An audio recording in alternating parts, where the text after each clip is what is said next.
questão envolvendo Marcos Braz e a agressão a um torcedor do Flamengo tem novos episódios e a situação ficou bem complicada para o vereador do Rio de Janeiro. Vou contar tudo isso e muito mais a partir de agora. Antes, deixa eu só me apresentar. Me chamo Jorge Nicola, jornalista esportivo, e o objetivo por aqui é deixar você por dentro de tudo que está rolando com o seu clube do coração para não perder nada. Aperta o botão vermelho de inscreva-se, ative todas as notificações e também deixa seu like. Combinado? Bora mudar de assunto e falar sobre o Flamengo, mais especificamente sobre Marcos Braz, que precisa prestar esclarecimentos de forma pública e urgente. Você vai lembrar que no fim do ano passado, o Marcos Braz, durante o expediente da Câmara dos Vereadores, onde ele deveria estar, ele estava num shopping fazendo compras e acabou agredindo um torcedor do Flamengo, um entregador.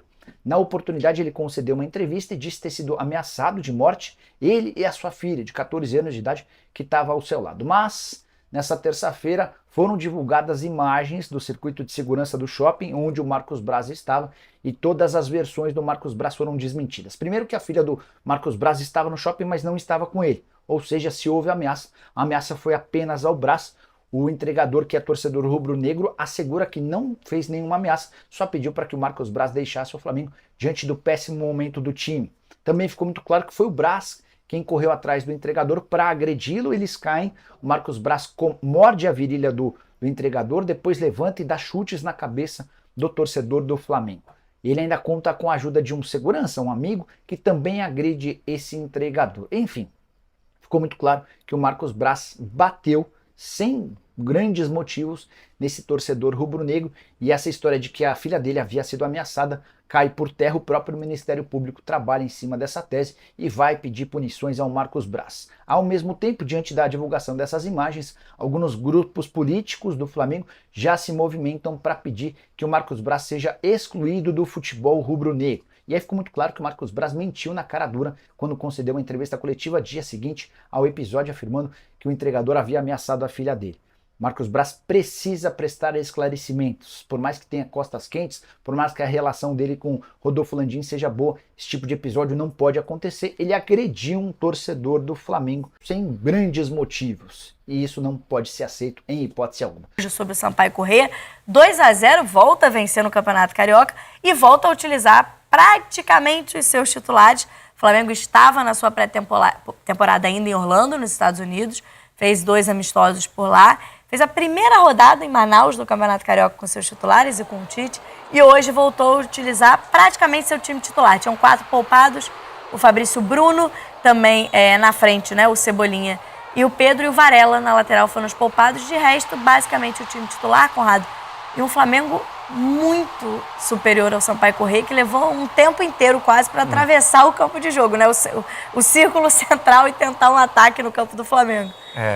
Que é o esperado, né? Como você disse, 4, né? Assim, pegar 4 do time titular, 10 é quase metade, né? Então dá para até dizer que é um time misto, mas aí depende do que a gente não sabe qual que vai ser o time titular, na verdade. O Flamengo tem muitas opções.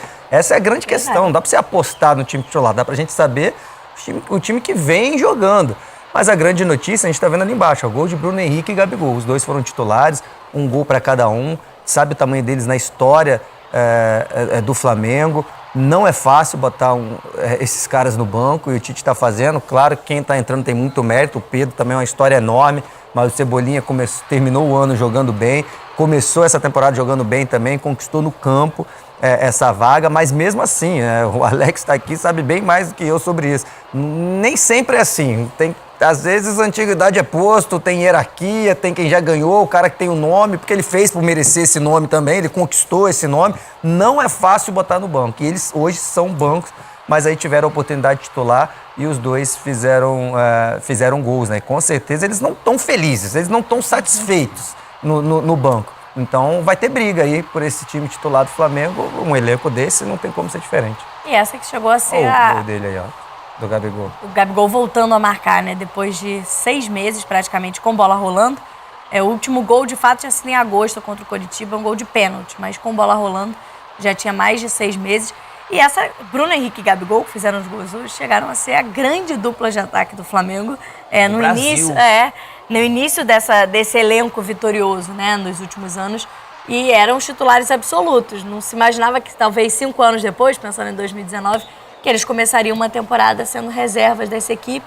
Mas hoje deram ao torcedor aí algum motivo de comemoração, nem que seja por essa briga que o Conrado destaca, da gente ter essa competitividade dentro de um elenco cheio de peças de tanta qualidade, né, Alex? E assim, o Conrado foi muito feliz. Lógico que eles não estão felizes nem nada. E atleta grande usa desse tipo de sentimento para transformar em energia. É o que está parecendo esse começo de temporada.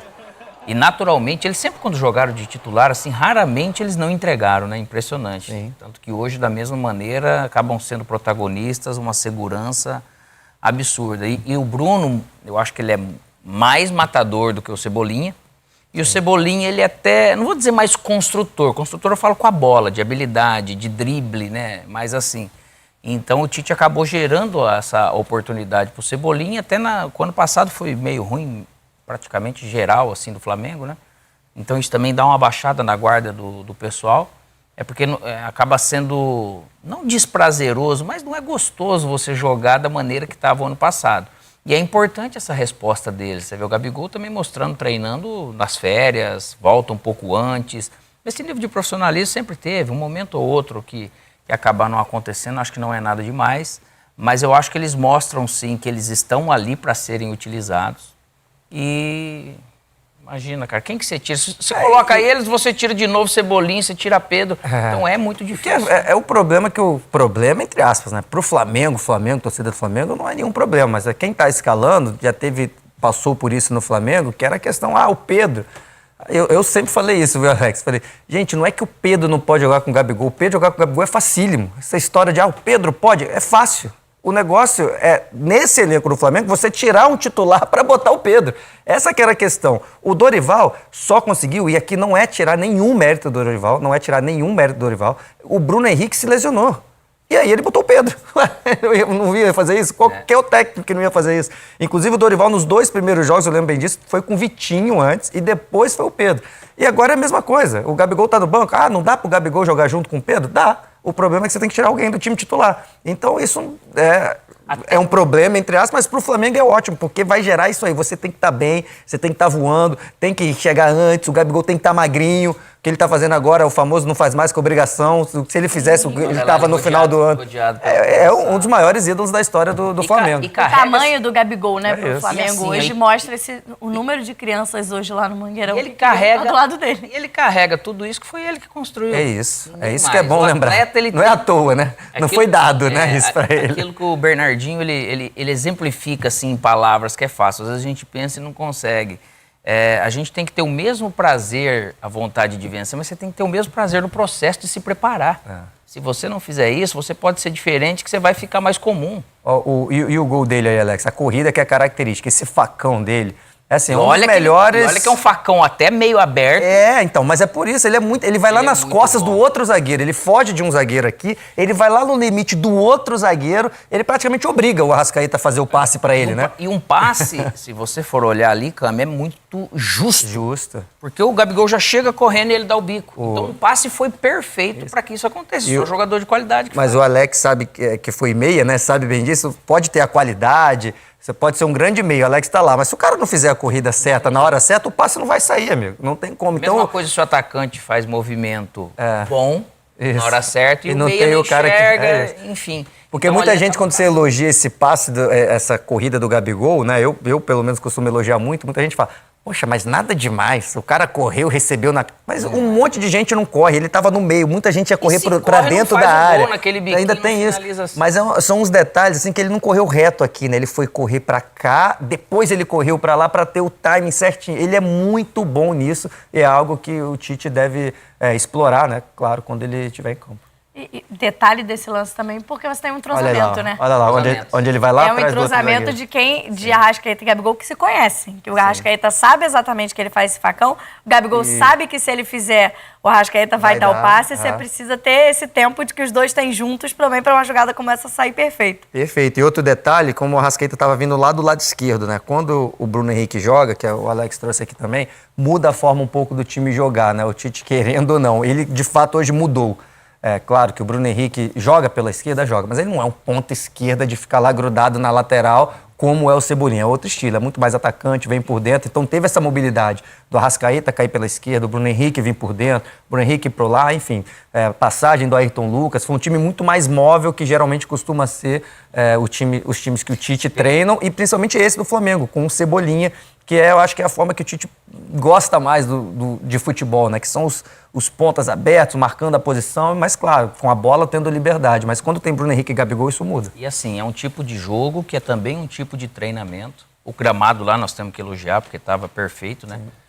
Tem gente que às vezes reclama, o Carioca jogando... Cara, você tá com o campo bom, mais de 50 mil pessoas. Eu tô achando legal. Né? Espetacular. Gente que não está acostumada a ver os times, está conseguindo ver. Eu tô achando se você sai daqui para ir longe, um gramado tá ruim, enfim, acaba não agregando. Só que é um treinamento também de luxo no nível de competição, porque o Sampaio Corrêa, lógico, tem seus limites, né? Só que dentro desses limites, você também tem que dominar esses limites. Porque o respeito é realmente você ser melhor, dominar melhor, marcar melhor, ocupar espaço melhor e tudo. No começo do jogo, tinha momentos que o Gerson estava infiltrando e, ao mesmo tempo, às vezes, nessa linha mais perto da área, o Pulgar. Lógico, por essa fragilidade. Eles até começaram ali bem marcando, mas é difícil você suportar. É lógico, se a gente for olhar um jogo por todas essas movimentações, dependendo do adversário que você vai fazer, você vai correr mais risco. Porque, ao mesmo tempo que você está atacando, o Tite começou com essa definição do ataca marcando, você atacar, você já atento por causa de perder a bola, até para você dar uma garantia, segurança para quem está ao domínio da bola para fazer a jogada. Se perder, não vai ter problema.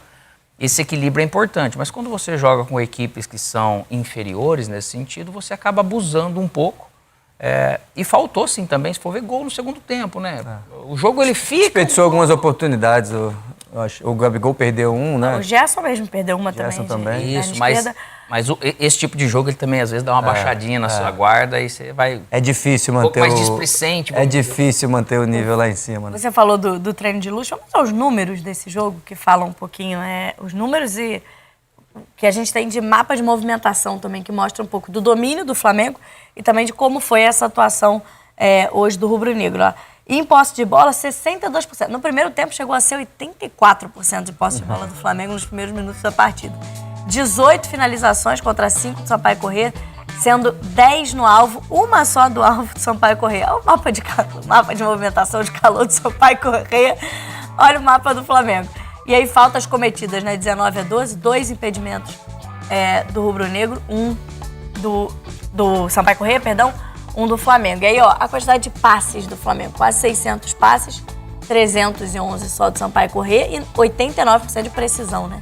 Desses passes. 13 desarmes, um cartãozinho amarelo só para o Flamengo, 5 para o Sampaio Corrêa. Mas a gente vê como a movimentação do Flamengo, muito mais ele pelo meio, abrindo pelas pontas, mais ainda pelo lado esquerdo, e o Sampaio Corrêa praticamente se defendendo o jogo inteiro, e que também não foi suficiente. A esquerda ali tem muito do Gerson, né? Cai muito pela esquerda ali, armando o time. Ayrton Lucas, que eu acho que é um lateral. Arrasca também fica, queira ou não, um pouco mais pra cá. Então acaba... O De La Cruz acabou vindo muito esse jogo por dentro, na verdade, né? O De La Cruz, ele teve uma dupla função, né? No primeiro tempo ele jogou realmente como um dos meias, né? Mas depois no segundo ele veio jogar por dentro, de segundo volante. O Tite chegou a testar isso também. Então, assim, são testes o que eu vejo que o Tite está fazendo, e é bom a gente frisar isso. Esse time titular é o que terminou ano passado e começou, mas está longe de ser time titular. Está todo mundo brigando por vaga. O Vinha chegou agora, vai brigar com o Ayrton Lucas, na direita, enfim. Eu acho que todas as posições ali, o Flamengo ainda está sonhando com o Léo Ortiz, que jogou hoje no Bragantino contra o Palmeiras, foi titular. Não sei se vem, mas seria mais um para brigar por vaga ali com o Léo Pereira ou o Fabrício Bruno.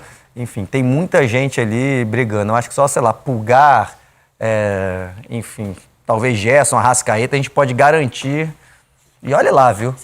Pulgar e Arrascaeta, eu tenho certeza. Agora o Rossi também, o resto é difícil, viu? De La Cruz, você acha que não chega com essa banca? Não, acho que o De La Cruz deve ser também, mas acho que vai ter a ver com o estilo do jogo, qual a formação que o Tite vai escolher, as outras peças, porque dependendo, eu não sei se o Tite contra... Sei lá, vamos pegar um Flamengo e Palmeiras, sei lá, um jogo grande aí, né? Se o Tite vai jogar só entre aspas, com Pulgar, Gerson, Arrascaeta, De La Cruz e mais 2 atacantes. Eu não sei. Eu acho que é totalmente possível, mas eu não sei se o Tite vai optar por isso. No domingo, por exemplo, já tem um confronto um pouco mais equilibrado, porque ele tem um clássico pela frente. Essa é uma ideia boa pra gente ter. Contra o Vasco. Então é um jogo mais, assim, não que os outros sejam menos importantes, mas naturalmente há uma preocupação maior, um adversário de mais qualidade, é um resultado que é importante para o início de temporada. São menos importantes. Se você não acha, eu acho. São menos importantes. O Vasco é mais importante. Jogar contra o Vasco é mais importante. É que no final das contas, para o campeonato, são os mesmos 3 pontos nesse momento. Mas para o campeonato, para a sequência do time, para o momento da temporada, tem um resultado mais importante. E outra, até porque esse adversário, ele te oferece, além de ser um clássico, ele te oferece um pouco mais de resistência. Com certeza. E dificuldade. Então, vai ser realmente um momento importante para saber. Lógico que você tem que estar para esses jogos errando muito menos. Então, não é só o Flamengo, em alguns momentos, ser muito melhor que vai ser. Criar jogadas pela parte individual, vai conseguir, porque tem muito talento individual. Só que o funcionamento dessa equipe como equipe que a gente tem que ver. Teve até momentos no jogo, por causa da marcação, pelo jeito foi combinado, que o Davi Luiz tentou umas 4 bolas praticamente para chegar lá no Bruno Henrique, não deram muito certo. E teve também alguns cruzamentos, se for ver, para um time que tem qualidade para jogar com bola no chão, do Ayrton Lucas. Né? Então, são tudo ajustes que eles vão fazendo para poder, realmente, quando pegar os adversários melhores, não é só porque sai mais pro jogo, mas se equipes melhores também, se fica marcando atrás, ele também vai marcar melhor, porque tem jogadores melhores, enfim. Tudo, o goleiro é melhor, é mais difícil fazer gol, é mais difícil defender, é tudo. Tem só mais um detalhe, Camila, a gente falou do Bruno Henrique e do Gabigol, que o Tite, na minha opinião, fez questão de deixar os dois os 90 minutos, né? Jogaram o jogo todo, tipo, eu tô dando uma chance mesmo para vocês, não estão saindo no intervalo, eu acho que isso é significativo. E o Tite, claro, é um cara que, né, a gente sabe, além da toda a parte tática, entende muito de futebol, gere bem um grupo. Como eu comecei falando, não é fácil botar Gabigol e Bruno Henrique no banco. Não é fácil. Isso é muito difícil. Ídolos da torcida, a gente viu tanto de criança que estava ali em volta do Gabigol. E aí o Gabigol, na pré-temporada, né, na verdade no fim de ano, chegou aí no podcast, falou que todo mundo já teve chance, todo mundo foi titular, menos eu. Deu uma reclamadinha, falou, não, vou tentar, faz parte, mas não estou feliz.